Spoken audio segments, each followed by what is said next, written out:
परवाच्या त्या देशामध्ये निवडणुका झाल्या आणि त्या संबंधीची एक अस्वस्थता सर्व देशाच्या सर्व भागात जी आहे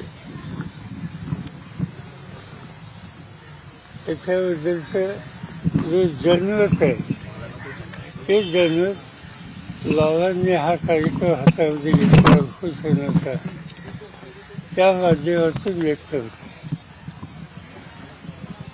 लोकांच्या चर्चा ही होती की कालच्या ज्या निवडणुका झाल्या त्या निवडणुकीमध्ये सत्तेचा गैरवापर आणि पैशाचा महापूर या गोष्टी यापूर्वी कधी बघितल्या जात्या.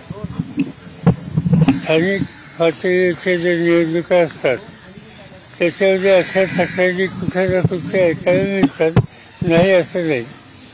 पण सर्व राज्याची देशाच्या निवडणुकीतच मोठ्या प्रमाणात पैसा आणि सत्तेचा गैरवापर हा करून निवडणुकीची सर्व यंत्रणाच हातात घ्यायची हे चित्र यापूर्वी दिसलेलं नव्हतं. ते यावेळी लहान असतात बघायला मिळाले आणि त्याचा परिणाम लोकांची अस्वस्थता वाढलेली आहे. लोकांच्यातली जी चर्चा मी 2 दिवस ऐकतोय की कालच पार्लमेंटमधनं येत असताना पार्लमेंटच्या बाहेर जे काही लोक भेटले त्या सगळ्यांना जयप्रकाश नारायणांची आठवण राहील.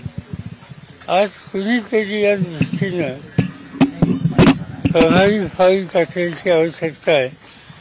हा लोकांच्या चर्चेचा सूर आहे आणि त्याच्यात जी माहिती कळली तिथं दिल्लीला सुद्धा की बाबा आढावांनी यामध्ये पुढाकार घेतला आणि ते स्वतः महात्मा ज्योतिबा फुलेंशी संबंधित अशा वास्तूमध्ये ते बसलेले आहेत. एक प्रकारचा दिलासा बाबांच्या या उपोषणानं सामान्य लोकांच्यात येतोय असं मला स्वच्छ दिसतं. पण याचा अर्थ त्यांनी राष्ट्रीय कर्तव्य देशाची आवश्यकता म्हणून ही भूमिका घेतली, पण त्यांनी एकट्यानेच ही भूमिका घेणं हे काही पुरेसं नाही. शेवटी एक प्रकारचा जनतेचा उठावच या सगळ्या प्रश्नाच्या संबंधी केला नाही तर संसदीय लोकशाही पद्धती ही उद्ध्वस्त होईल अशी चित्र या ठिकाणी आज दिसतं. देशाची सूत्र ज्यांच्या हातात आहेत त्यांना याच्याबद्दल काही पडलेलं नाही. इतकी चर्चा सर्व देशात आहे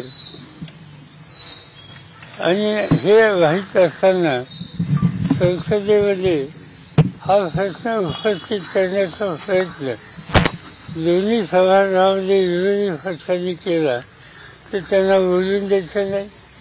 एकदा 6 दिवसाच्या अधिवेशनामध्ये रोज सकाळी 11 वाजता विरोधी पक्ष नेते दोन्ही सभागृहाचे या गोष्टीला आमचं म्हणणं मांडायला आम्हाला संमती द्या एवढी एक मागणी करतात की या 6 दिवसात एकदाही मंजूर झाली नाही. एवढं नाही तर ते हाऊस फाडले. त्यामुळे 1 मिनिटसुद्धा या 6 दिवसात सभागृहात कुठल्याही देशाच्या प्रश्नाची चर्चा होऊ शकली नाही. याचा अर्थ स्वच्छ आहे की सर्व संसदीय लोकशाही पद्धती याच्यावरच हा आघात हा राज्यकर्त्यांचा आहे आणि याच्यासाठी आता तिथं काय चाललंय इथपर्यंत सीमित ठेवून चालणार नाही. शेवटी लोकांच्यातच जावं लागेल, लोकांना जागृत करावं लागेल. खरं म्हणजे तर लोक जागृत आहेत, त्याच्यात कोणताही उठाव केला पाहिजे. आज त्याची आवश्यकता आहे. हे बाबांच्या उपोषणातलं स्पष्ट झालेलं आहे आणि माझी खात्री आहे की याचा परिणाम जो आवश्यक आहे तो आज ना उद्या हा देशाशिवाय राहणार नाही. सत्तेचा गैरवापर आणि बऱ्या लोकांना संरक्षण या दोन्ही गोष्टी या ठिकाणी दिसतात. त्याच्यात सखोल मी जाऊ इच्छित नाही, पण आज हे प्रश्न उपस्थित झाले त्याची नोंद आपल्या सगळ्यांना घ्यावी लागेल. साहेब, ईव्हीएमवर संशय व्यक्त केला जातोय. राज्यभरात 22 उमेदवारांनी फेरमतमोजणीची मागणी केली साहेब आणि पैसे देखील भरले. 30% मतं मशीन मध्ये देतो असं तुम्ही सांगितलं मगाशी, पण तुमचा विश्वास बसेल नेमकं काय होतं ते मतं 30% ऍड करतात? दिसतंय आता माझ्या हातात त्याचा पुरावा नाही. काही लोकांनी प्रेझेंटेशन आम्हाला केलं की हे या पद्धतीने करणं शक्य आहे, ते केलं जाईल. लक्षात आमची कमतरता आहे की आम्ही त्यांचा विश्वास ठेवला नाही. आम्हाला असं वाटतं की निवडणूक आयोग इतक्या चौकशी भूमिका चुकीची घेईल असं आम्हाला वाटलं नाही. त्या संस्थेवर वेळी विश्वास आम्ही व्यक्त केला नाही. पण निवडणुकीच्या नंतर याच्यात तथ्य असं कायमापाशी दिसतं. ईव्हीएमवर संशय व्यक्त केला जातोय. राज्यभरातील 22 उमेदवारांनी फेरमतमोजणीची मागणी केली आणि तसे पैसे देखील भरले. ठीक आहे, सध्या फेरफार काय येते ते आपण बघूया. पण मला शंका वाटते त्याचं काही फार पुढे येईल असं. साहेब, शेवटच्या 2 तासात ना काँग्रेसच्या अनेक नेत्यांनी देखील आरोप केले, शेवटच्या 2 तासात राज्यात 7% वर मतदान झालंय. बाळासाहेब थोरात यांनी आकडेवारी सांगितले की शेवटच्या 2 तासात 5.5 लाखापेक्षा अधिक मतदान झाले. असं होऊ शकतं असं तुम्हाला वाटतं? त्याची आकडेवारी जी आलेली आहे शेवटच्या 2 तासाची ती धक्कादायक अशा प्रकारची आहे. बाळासाहेब थोरात जे बोलले ते इतक्या बाळासाहेब नाही अशी माहिती अनेकांनी दिली, आधारासह दिली आणि त्याचा विचार हा करावा लागेल. काँग्रेस पक्षाची कार्यकारिणीची बैठक झाली, त्याच्यात या विषयाची काही चर्चा झाली आणि एकत्रित बसून ही जे इंडिया आघाडी हे जे संघटन तयार केलेलं होतं त्यांनी हा विषय घ्यावा अशी चर्चा आहे.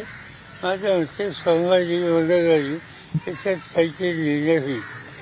15% मते सेट केली गेली असं सांगितलं जातं. खरंच तुम्हाला विश्वास बसते का या गोष्टीवर? आधी बसत नव्हता, पण आता त्याच्यात तथ्य असं दिसायला लागले.